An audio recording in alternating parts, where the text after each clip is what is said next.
Within about a month, League of Legends will be 15 years old. For a live service game to make even a third of that length with the same level of commercial presence would be an achievement in and of itself, and yet our beloved, or should I say despised MOBA has managed to run for over a decade and a half with success that would classify it as a once-in-a-generation type franchise, right alongside the big names like Mario, Pokemon, Minecraft, Call of Duty, GTA, and so on. Having been a part of this community for almost 10 years myself, I've seen this game at the very forefront of attention among public consciousness and have also witnessed some of the most turbulent periods of the game as well. More than most people, League is a very important part of my teenage and early adult years, considering I've made it my full-time job to talk about video games, with Vars 1 still serving as the bedrock of my personal brand overall. And while I, and I'm sure many of us, don't see ourselves quitting anytime soon, with the game being now 15 years old, there comes a time when I think it's worth asking, what will become of League of Legends in the foreseeable future? The topic of is League dying has been overused and overdiscussed for as long as I can remember. Like I said, I don't think this game's going anywhere, but it does beg the question,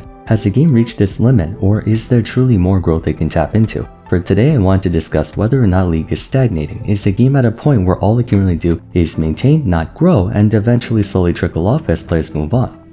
Over the past few years, the North American esports scene as a whole has been on a downtrend, with investment capital drying up and organizations having to shut down due to a lack of funding. While over in East Asia, especially in China and Korea, esports and by extension the player base has been steadily growing. In light of viewing interest waning overall in the West, players are speculating that, at least from a Western perspective, League has been on a downward slope for a while. Players aren't necessarily quitting, but there's not as much active interest and passion for the game compared to back in the 2010s. I remember during Season 6, 7, and 8, League videos were regularly pulling in millions of views on YouTube with hundreds of thousands of active viewers on Twitch. Nowadays, it's been cut down to about a tenth of that. In fairness, there are a multitude of factors contributing to the stagnation of League, key of which being that it's aging. How most live service games work is that there's a massive spike in popularity at launch or for the initial third of the game's timeline, featuring a steady influx of new players, tons of expansions, maybe the birth of a professional circuit, things of that nature. That to me is what 2010 to 2015 was. The next third comprises what I like to call cruising altitude, wherein growth has begun to slow down, but still trends upwards to a certain extent, and the game enjoys a period of stability and consistency, which I consider 2016 to 2020 or so.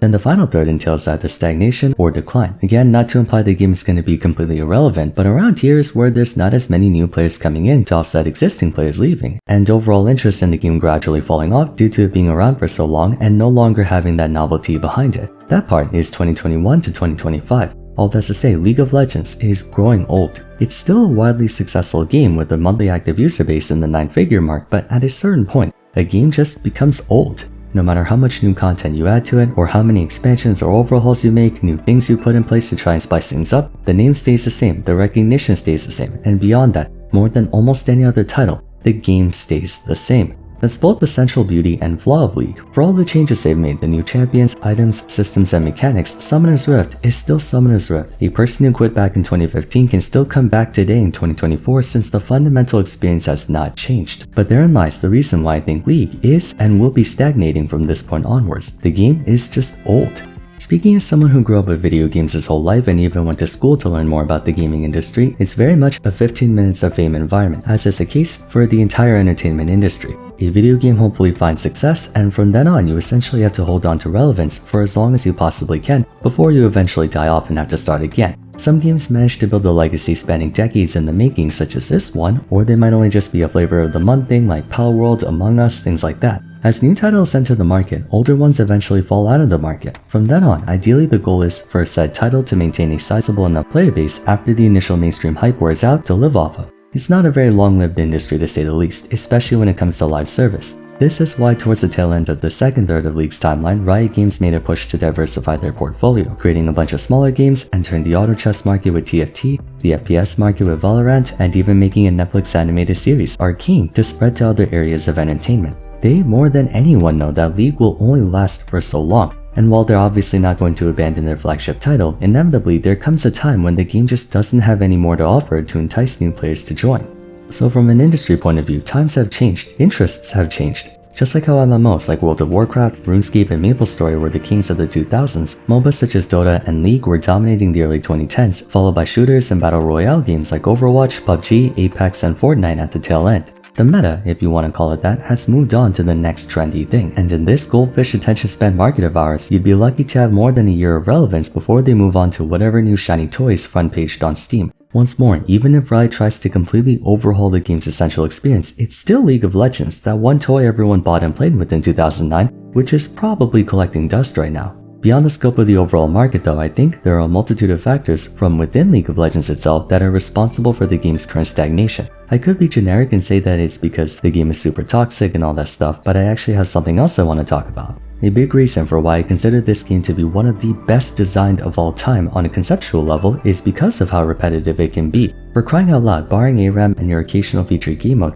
the core experience of this game has taken place on the same exact map with the same exact win conditions for the past 15 years. Summoner's Rift, farm minions, kill enemy champions, get objectives, push for game, rinse and repeat. It's a compact, condensed, and yet comprehensive gameplay experience from start to middle to end, which is what makes it so addictive. Every time you queue up into Summoner's Rift, you're essentially starting a new game, and by the time you finish the game, ideally on a win, it's the same gratification as having beaten a playthrough, only instead of the usual 25 to 30 hours for a regular game, you get it within 25 to 30 minutes. Within every player lies two subconscious motives for playing video games. The first, to experience the satisfaction of completion, aka winning, and the second, to be entertained continuously. Ordinarily, it's extremely difficult, if not impossible, to achieve the full extent of both at the same time, since attaining one directly results in the inability to attain the other. Minecraft, for example, is a gold standard when it comes to the latter objective, to be continuously entertained, but in doing so, it forfeits one's ability to achieve the former objective, to experience the satisfaction of completion,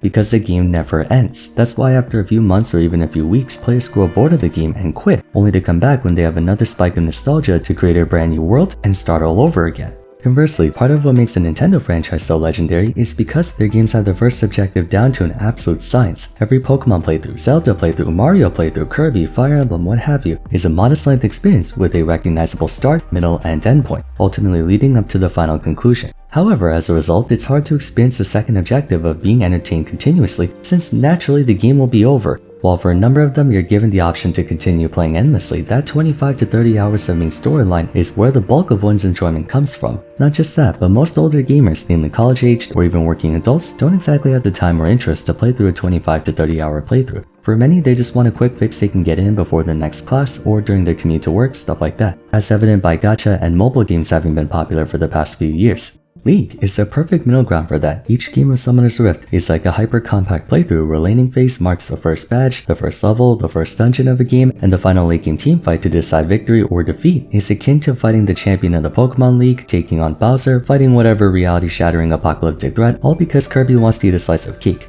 Players can get that fix, and they can get it within no more than 1 hour, give or take. But because of that repetition, after a certain point, the rush doesn't slap as much as it may have when we first started playing all those years ago. Once more, nostalgia or plain boredom might have us feeling interested in going a few rounds, but it's like revisiting an old video game. It's the same experience we remember even if it's been updated with a new champion, new item, or new objective. In a way, what made League of Legends have such a consistent presence in the gaming world for the past 15 years is also the reason League is unable to sustain growth for much longer. It was built on familiarity, not novelty.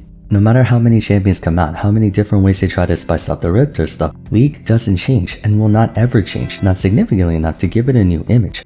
Other franchises can reinvent themselves by taking a new spin on things. Mario began as a 2D side-scrolling platforming game, but then has since branched into literally every possible genre you can think of. RPGs through Mario and Luigi and Paper Mario, racing through Mario Kart, 3D open world exploration through Odyssey, 64, Sunshine, Galaxy and the like, platform fighting through Super Smash Bros. Sure, it's still Mario, but that's what makes Mario one of the biggest and most well-known franchises in the world. He's everywhere. League is right up there with the big boys, but they took a drastically different approach. Instead of making a series of video games like how Call of Duty had Black Ops, Warzone, Modern Warfare, etc., or branching out into multiple different genres like Pokemon and Mario, League of Legends was built on one single product. Again, they had a couple side game modes over the years, but overall, it was built on being the same thing. There hasn't been, and will likely never be, a League of Legends 2 with a brand new Summoner's Rift or a brand new experience because the game has been built on familiarity, continuing on the same thing rather than starting something completely different. And even if the central experience of, say, Pokemon remains the same, whether you're playing Pokemon X and Y or Pokemon Scarlet and Violet, just having a new coat of paint on it or a new environment is enough for players to be like, yep, that's a new experience. But again, in the case of Pokemon, they have a plethora of spin-offs and crossovers and whatnot. But okay, let's stop ignoring the elephant in the room. Yes, admittedly, League's gameplay experience isn't famous for eliciting positive emotions out of players.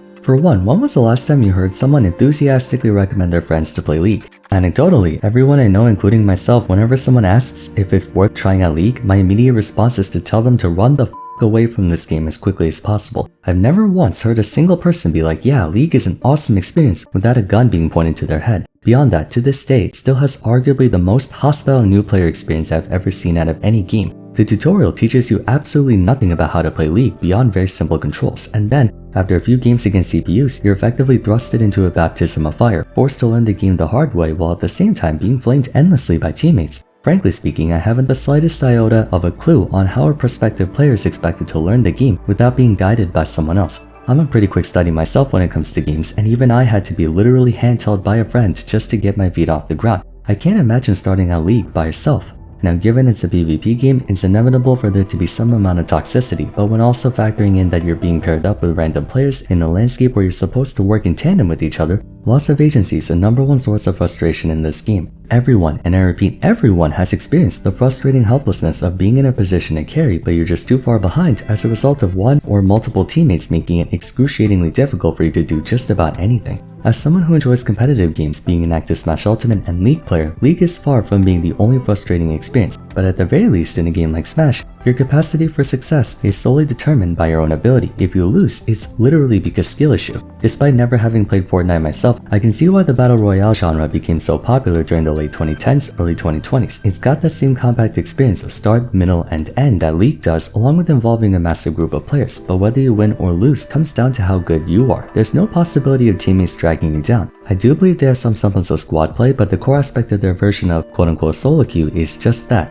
you versus everyone else. Granted, the chaotic and volatile nature of battle royales can still lead to a frustrating, unfortunate experience every now and then, but if and when you lose, you can just leave, which is another thing that I think results in players not being as interested in League of Legends anymore. If you're having a bad experience with the game, or in other words, if you're not having fun, therefore not being entertained, you can just leave. There's nothing stopping you from quitting the game and playing something else. In League, if you're having a bad time and your team doesn't forfeit, you're basically stuck in an unenjoyable experience for X amount of time, actively preventing you from achieving either objective of video games, to experience the satisfaction of completion and to have fun. Because not only are you losing the game, but you're also not allowed to extract yourself from a situation where you're not having fun. Ideally, this is balanced out by the sheer dopamine rush you get when being in a position to carry and those once-in-a-blue-moon awesome games you have where you and your team are in perfect sync and everything is going well. But overall, in light of negativity bias, people likely walk away with more negative than positive experiences, and eventually that can burn out. In the end, League is fine and won't be going anywhere anytime soon, but general sentiment towards it, compounded by the fact that it's nearly 15 years old, has me to believe its best years have come and gone. I hope I'm proven wrong. It would be great for there to be a renaissance of the game and for us to go back to the days of millions of views per video, hundreds of thousands of viewers on stream, and everyone talking about League 24/7, but realistically, the most Riot can do for their flagship title now is to just keep it afloat and maintain it as best they can. So while League isn't dying, it certainly has grown old, and likely won't find any meaningful spike in growth from this point onwards. Sorry for having a more pessimistic topic for today, I just feel like the current state of the game is that of stagnation. They found a formula for the game and have been doing more or less the same thing for the past decade or so that even though I'll always be playing it, I think I speak for a lot of us when I say this game doesn't feel as stimulating as it used to be. What do you guys think about all of this? If you have any comments, feel free to share them down below. I like to hear where everyone stands on this. For now though, if you enjoyed the video, a like and subscribe would be much appreciated. Don't forget to follow me on Twitter at Vars, join my Discord server, and check out my other discussion videos if you haven't yet. But till next time, thanks so much for watching, and I look forward to seeing you again soon. Take care.